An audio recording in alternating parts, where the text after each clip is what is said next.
ഈ അടുത്ത് നമുക്കൊരു ട്രെൻഡിങ് ആയിട്ട് വരുന്ന ഒരു കാര്യമാണ് റിനോവേഷൻ വർക്കുകൾ.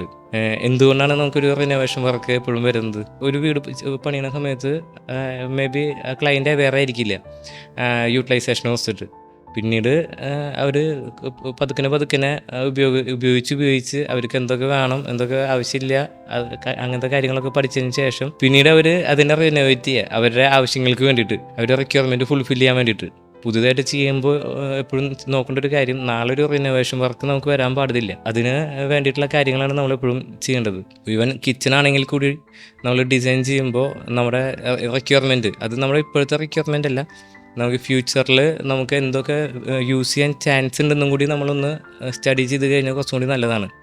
ഫസ്റ്റ് ഇപ്പോൾ നമുക്കിപ്പോൾ ഒരു ഡിഷ് വാഷർ, അതുപോലെ തന്നെ നമുക്ക് ഈ കിച്ചണിലുള്ള ടോൾ യൂണിറ്റ്സ്, അതുപോലെ തന്നെ OTG ഓവൻ, ഇൻ്റഗ്രേറ്റഡ് ഫ്രിഡ്ജ്, അങ്ങനത്തെ ഒക്കെ വരുമ്പോൾ നമുക്ക് റിക്വയർമെൻറ്റിൽ വരുന്നുണ്ടോ ഇല്ലെന്ന് എപ്പോഴും നമ്മൾ നോക്കണം. അതിനനുസരിച്ച് നമ്മൾ ഡിസൈൻ ചെയ്ത് കഴിഞ്ഞാൽ കുറച്ചും കൂടി നമുക്ക് ഔട്ട് കിട്ടുന്നല്ലേ.